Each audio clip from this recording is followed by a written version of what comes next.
Section 1. You will hear a conversation between a clerk from a moving company and a woman who wants to relocate to the United States. First, you have some time to look at questions 1 to 6.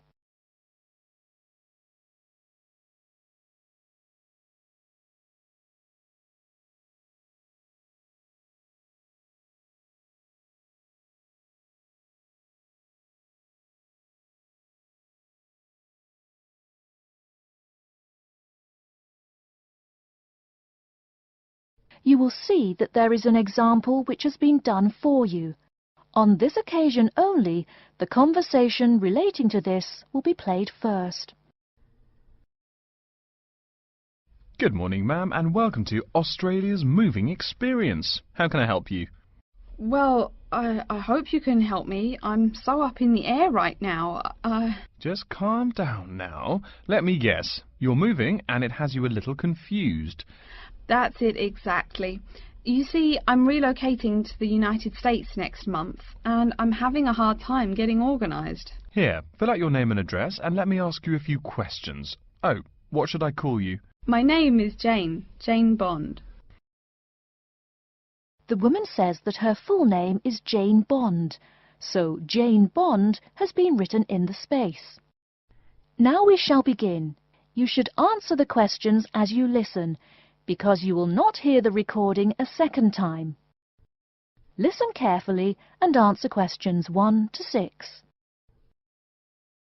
Good morning, ma'am, and welcome to Australia's Moving Experience. How can I help you? Well, I hope you can help me. I'm so up in the air right now. Just calm down now. Let me guess. You're moving and it has you a little confused. That's it exactly. You see, I'm relocating to the United States next month, and I'm having a hard time getting organised. Here, fill out your name and address and let me ask you a few questions. Oh, what should I call you? My name is Jane Bond. OK, Jane, first of all, what's your work phone number? In case I have any questions about things. My work phone is 9463 550. But please try not to call me too often there. My boss hates personal calls. So does mine, ma'am. So does mine. And what address should we ship your things to? My new company is letting me stay temporarily at 509 Clark House. That's CLARK, 1137 University Drive in Seattle. Seattle? Beautiful city, I hear. Mountains right beside the ocean almost. Cooler than Australia, too. OK, and when should we come pack your things? I guess that would be on Monday, March 11th. Do you want any help with an after-packing clean-up? We do that for a small additional charge. Yes, that would be helpful. I promised the landlord I'd give her the keys back by 5 p.m. on Thursday the 14th. Great. We'll just schedule the clean-up for that day. That way, the place will smell clean and there'll be no dust. Well, you do think of everything. Oh, how much is this going to cost? Here is a list of our basic prices. Oh dear, this seems rather expensive. Yes, ma'am, but you're paying for the best. We're careful and we're fast. Like we say, the only thing we break are speed records getting you moved. Well, maybe that's so. Oh, I nearly forgot to tell you. I don't want my furniture shipped with me. I won't be looking for an apartment till after I arrive in America. Would it be possible to put my furniture in storage here for a month, then have it sent along later? Of course, we do that all the time. A couple of other things. Here at A Moving Experience, we try to pack your things logically. We don't just throw stuff in boxes. Before you hear the rest of the conversation, you have some time to look at questions 7 to 10.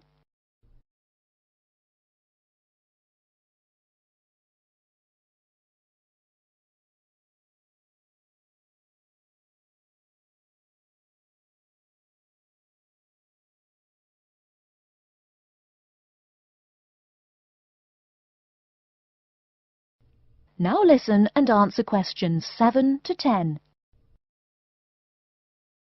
Do you have any special requests? You know, things you want packed in some special place, so you know where to find them. Like what? Oh, I don't know. Things like dishes, maybe. Not to be rude, but you look like a lady who likes to eat. Ah, yes, I need my dishes and things where I can find them quickly. Great. We'll put those dishes and cutlery in what we call the emergency pack. Can you think of anything else? I do have an antique tea kettle my great-grandmother gave my mother. I wouldn't want to lose that. So I guess you'd better put that in storage with the furniture. Grandma's tea kettle with the furniture. Got it. Say, how about things like your alarm clock? You don't want to miss your plane on the big day, right? Well, you certainly think of everything. Yes, that's right. I'll also need my alarm clock where I can find it. Fine, we'll put that in your personal package. And of course, we'll give you a list of where we pack everything. So all you'll have to do on Thursday the 14th is grab your luggage on your way out the door. I couldn't help noticing the new CD player you're carrying. Is that a Samsung? Why, yes it is. One of their best. Cost me nearly $100, it did. Do you want to take special care of it? I mean, it's brand new. Take care of it, but nothing special. You can just put it in storage with the furniture. That looks like everything we need here. I guess you're all set. That was certainly quick. Thank you, young man. This has been a most moving experience. That is the end of section 1. You now have half a minute to check your answers.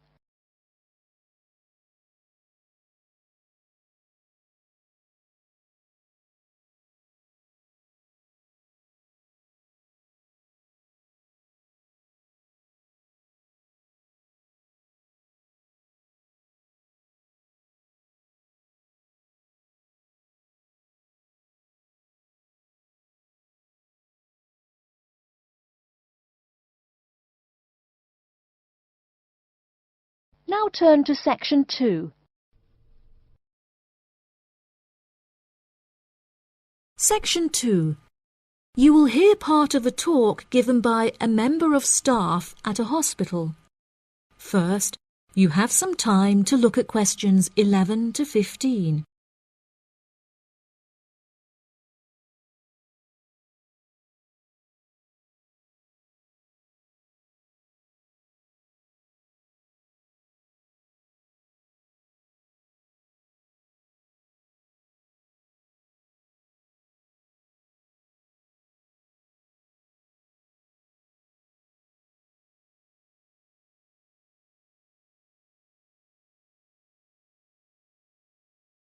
Now listen carefully and answer questions 11 to 15.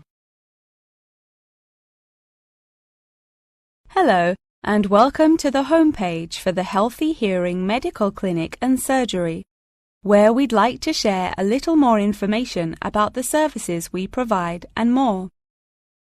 Our hospital is one of the leading specialized hospitals in the United Kingdom, attracting the very best healthcare professionals from around the globe.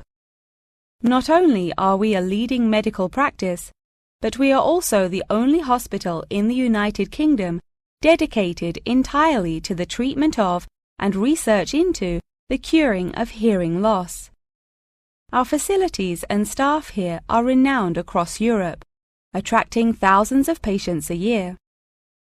Our consultations can number anything up to 11,000 patients a year. However, we aim to treat around 5,000 patients a year so as to maintain and ensure the quality of our services. Our patients are guaranteed the highest standard of care, as well as the use of our first-class facilities. All patients requiring overnight treatment are provided with their own private room with ensuite facilities, as well as a state-of-the-art entertainment center, which includes a flat-screen LCD television and PlayStation. Appointments with our healthcare professionals can be made at any time during the week, with female doctors available between 8 a.m. and 11 a.m. If you need to see a doctor outside of these times, please visit the Out of Hours page of our website for more information. Our doctors are all trained to an exceptionally high standard and practice a vast array of specialities. Mr. Roberts is a fully qualified ear and throat specialist. Mr. Edwards is a pediatric hearing specialist, while Mr. Green specializes in reversing hearing loss. For more details about our people, please visit the staff members page on our website. During a consultation, doctors will sometimes decide medication is required, for which patients should receive a prescription. There are several pharmacies within the city. However, we recommend that patients use the pharmacy housed within our healthcare facility. Our in-house pharmacy is well stocked at all times. Our products are competitively priced, and our pharmacists are on hand to help and advise from 8 a.m. until 10 p.m. from Monday to Saturday, and from 9 a.m. until 12 p.m. on Sundays. If you require any help outside of these hours, please see our out-of-hours page on the website. Since the Healthy Hearing Medical Clinic and Surgery also functions as a teaching hospital, we aim to provide our students with every opportunity to expose themselves to medicine in practice. Therefore, we would like to encourage our patients to give their consent for a medical student to attend their consultations. If our patients are not comfortable with this, there will be a form at reception where patients will be able to opt out. Before you hear the rest of the talk, you have some time to look at questions 16 to 20.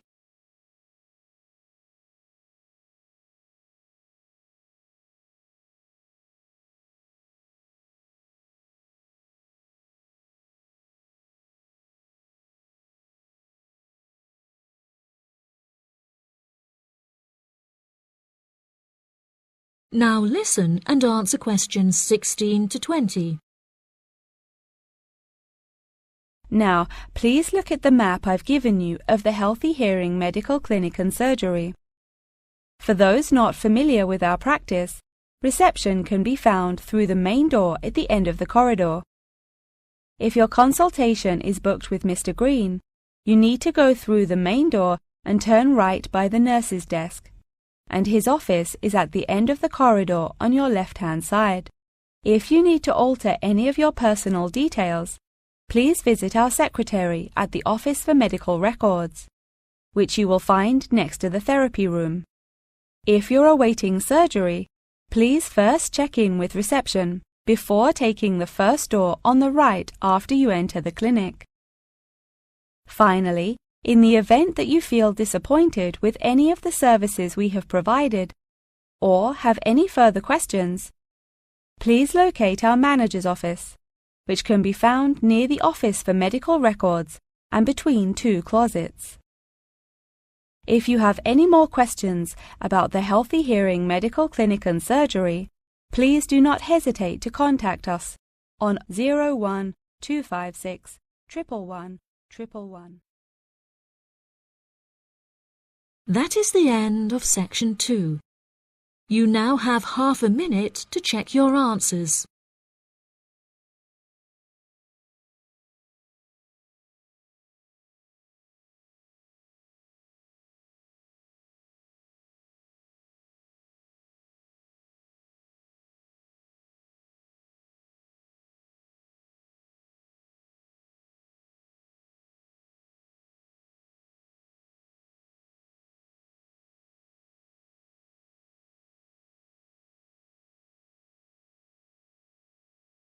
Now turn to section 3. Section 3. You will hear a student called Julie talking to her classmate named Ricky about a new essay that Professor Johnson assigned. First, you have some time to look at questions 21 to 24.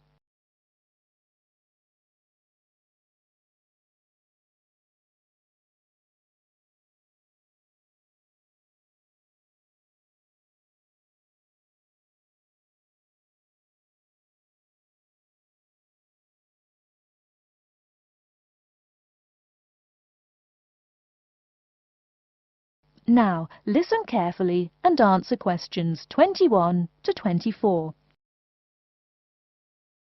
Hi, Julie, it's Ricky. Hi, Ricky. How are you? I noticed you weren't in psychology today. I'm feeling sick, so I didn't go to school today. Would you mind telling me what I missed in class? Sure thing. I'm sorry you're not feeling well. Anyway, we spent most of the class talking about a new essay that Professor Johnson assigned. You need to choose one of the bold headings from the note system and research it. Wow, I picked the wrong day to miss class, huh? You sure did. Could you tell me the specific requirements of this paper? Sure. You need to find scientific research that supports your claim as one of your references. It can be from some of the case studies we discussed in class, or you can find your own. Or even better, you can conduct your own research. I'm sure that would get you an A. Have you decided what you're going to do yet? Also, where are you getting your references? Yeah, I'm going to research facial recognition by infants. I've already found a few experiments in scientific journals. That would probably be a good start for you. There are tons of journals in the library. Great idea, thanks. I'm considering writing my essay on the effects of one of the psychotropic drugs we talked about in class. I'm sure there is lots of stuff about it on the internet. Are we allowed to use information from the internet? Sure, you can use that as long as it's not your main source for information. You'll probably want to cite some of the experiments we went over. Good idea, thanks. I'm going to try to find some information from a bunch of different sources. Before you hear the rest of the talk, you have some time to look at questions 25 to 30.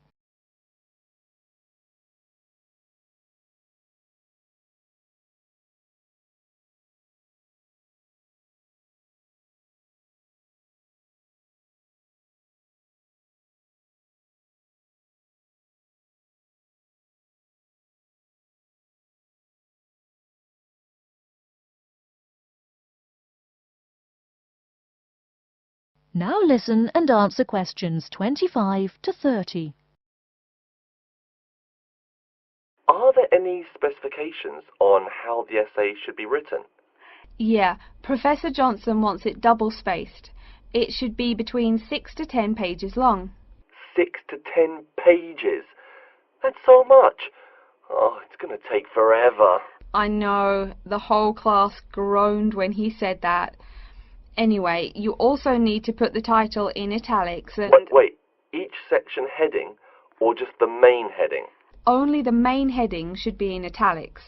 I think section titles are supposed to be in the same format, but maybe in bold. You'll have to check that in class next time. Oh, okay. So I take it that the report has to be typed, since there are so many requirements. What are the other formatting requirements? Yep, it's got to be typed. Aside from that, there are still a few more specifications. You should number each page. Make sure it goes up in the top right corner. Okay, I'll make sure to write that down. I always forget to number the pages. Do we need to title and date each page too? You need the shortened title on every page, but no need to include the date. That should just be on the cover page. Okay, thanks. No problem. Also, make sure the margins are 3.25 pixels wide. What? I'm not even sure how to do that. Oh, it's okay, I can show you. It's really easy. I think that's all the directions he gave us. A lot of formatting requirements, but we have the freedom to research many things that we like, so that's good. Oh, I almost forgot. Remember to put down your ID number on your report. Thanks so much for your help. I'll see you in class Monday. No problem. Glad I could help. See you later. That is the end of section 3. You now have half a minute to check your answers.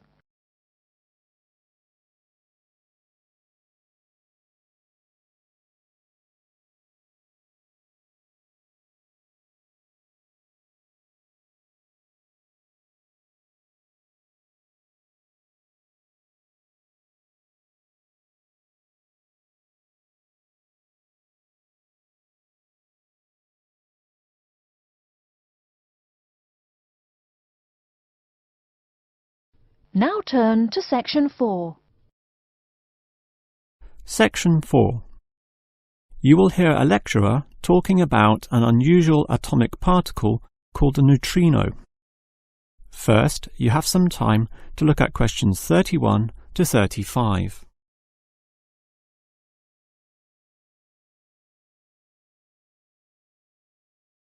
Now listen carefully and answer questions 31 to 35. When considering the smallest unit of matter, the atom, most people know of electrons, protons and neutrons, but almost none know of another particle, even though they are constantly emitted from the sun in the trillions, with 100 to 200 billion of them regularly passing through your body every second. To repeat, that's not thousands, not millions, but billions every second. You don't feel them because they are small. In fact, so tiny that we can barely detect their presence at all. These mysterious particles are called neutrinos. Despite such an abundance, detecting them is a huge undertaking, and there are many reasons for this. Firstly, the neutrino itself is so small that you need to eliminate absolutely all other particles around. To do this, you need what is called a clean room, one that has an extremely low level of dust, microbes, floating particles, or chemical vapors. You probably don't know it, but the air around you right now has almost 40 million particles per cubic meter. In contrast, the cleanest of clean rooms has less than 10. The second problem is that you also need an environment with absolutely no background radiation. At the surface of the Earth, such radiation is all around, from the sun and sky, and from TVs and communication devices. The only way to screen out all that is to go underground, and I mean deep underground. For example, the Sudbury Neutrino Observatory in Canada uses an old nickel mine, one of the deepest in the world, and puts the observatory in its lowest tunnel, more than 2 kilometers below the surface. At such depths, stray radiation is sufficiently screened out to allow neutrinos only to pass by. The final problem is that you need an elaborate detection system, and this apparatus is huge, and its installation in this deep underground cavity presents quite a headache. Holding such a weighty construction safe and secure requires complex engineering work, such as rock bolting and support structuring. This obviously requires great care and takes a lot of effort. Before you hear the rest of the lecture, you have some time to look at questions 36 to 40.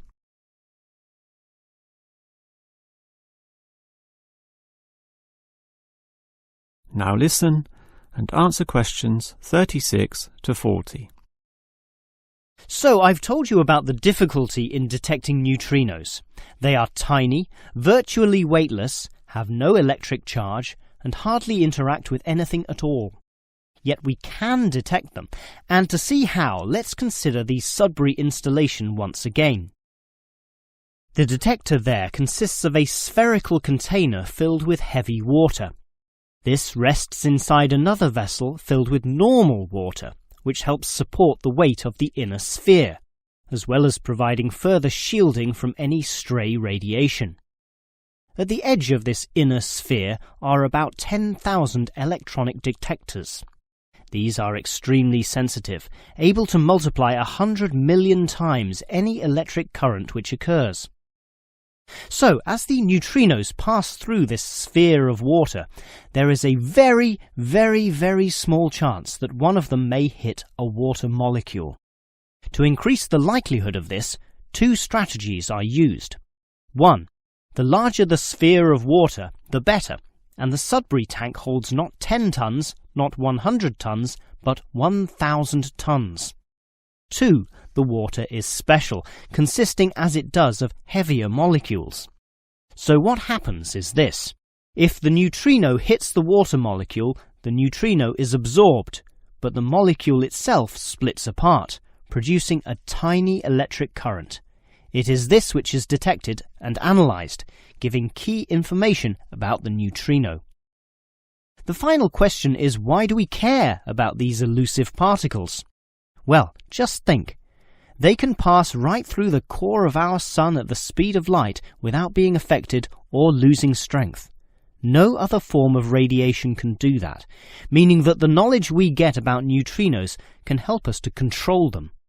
With this ability, we can probe the center of our Earth, the inner layers of our sun, and the outer limits of our solar system, and that makes it all worth the effort. That is the end of section 4. You now have half a minute to check your answers.